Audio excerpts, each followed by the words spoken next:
An Omaha City Council member, former Omaha Police captain, former Omaha Police detective, and a fundraiser, all arrested. It's part of a federal investigation into public corruption. City Councilman Vinny Palermo is facing 9 charges. Former Detective Johnny Palermo is facing 15. Former Captain Richard Gonzalez is facing 13. And fundraiser Jack Olson is facing 4. 3 News Now reporter Alex Whitney goes in depth on the crimes they're charged with. The indictment involving Palermo includes 9 different counts of fraud. That indictment alleges that Palermo used his position on the city council to push grant funding towards nonprofits he was associated with, including the Latino Peace Officers Association and PACE. It includes text conversations between Vinny Palermo, Rich Gonzalez, and Johnny Palermo, where the 3 discuss how to get bigger kickbacks during the process of selecting a fireworks vendor for a PACE event. It also accuses Palermo of steering public money through favorable city contracts to businesses like Omaha Glass Pro, which he once owned and ultimately paid off the loan on his new truck. It also details that between January of 2018 and April of 2023, that Gonzalez and Johnny Palermo used LPOA funds to pay for luxury trips to conferences being hosted in cities across the country. They also used funds to fly Vinny Palermo out to these conferences, although Vinny would only show up to socialize and not attend the conferences. Steve Leffler, the attorney for Gonzalez, says he was shocked by his arrest Friday morning and questions the context of when and how the arrest was made, saying he believes it could be politically motivated. This happened on a Friday. That is of significance because the earliest we can get into court is Monday. Why would you do that unless there was some kind of puppet behind the scene pulling strings? I might be 100% wrong, but again, like I said, the skeptical side of me wonders why that was done.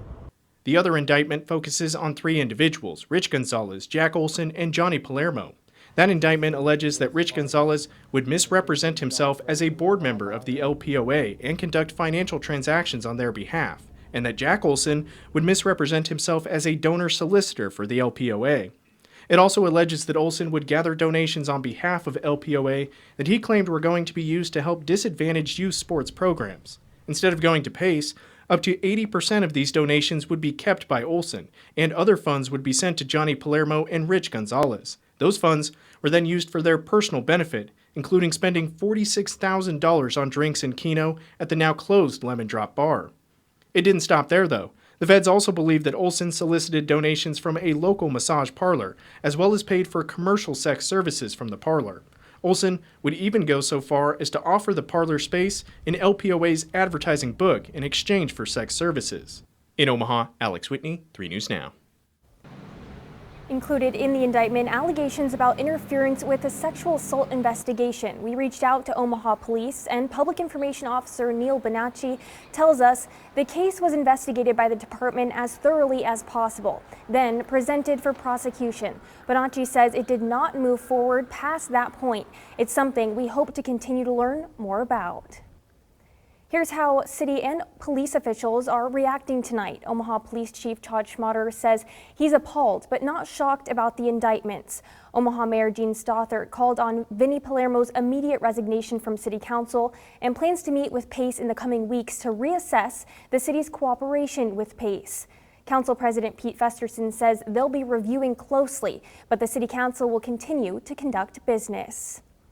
Tonight we've learned the indictment doesn't mean Vinny Palermo loses his city council seat, and instead it's somewhat up to current members to excuse his absence. According to the City of Omaha Charter, a council member's position would be ousted if convicted, but a member can be removed before then. If Palermo is absent for 3 consecutive calendar months of meetings without being excused, he would be forced to forfeit. I spoke with council member Don Rowe, who says the council could pass a resolution to allow him to take up to 6 months with an excused absence, but he didn't think that would be the best route. My concern with the whole deal is I know what it takes physically, mentally, and emotionally to do this job. And he was elected to do a job for his neighbors in South Omaha. And with all the distractions that he has going on in his life, I just find it hard to believe that he can be effective in the role. And Councilmember Rowe feels it would be best if Vinny Palermo made the decision to step down on his own. When asked about the allegations of approval of the money that appears to have been spent on trips and other expenses, Rowe says that was really disappointing and unacceptable. As elected public servants, they are held to the highest level of integrity. Councilmember Rowe says he had no knowledge of this going on. I contacted all city council members today. Juanita Johnson told me she hadn't looked at anything yet and wanted to get all the facts. Amy Melton told me she was on a deadline in her business and couldn't talk yet. Brinker Harding did get back to me but was not immediately available to comment due to being out of the city. The others have not replied. We'll continue following this case. We've posted the indictments on our website at 3newsnow.com. I do want to caution you might find some of the language from wiretapped conversations, for example, offensive. We did not edit the documents.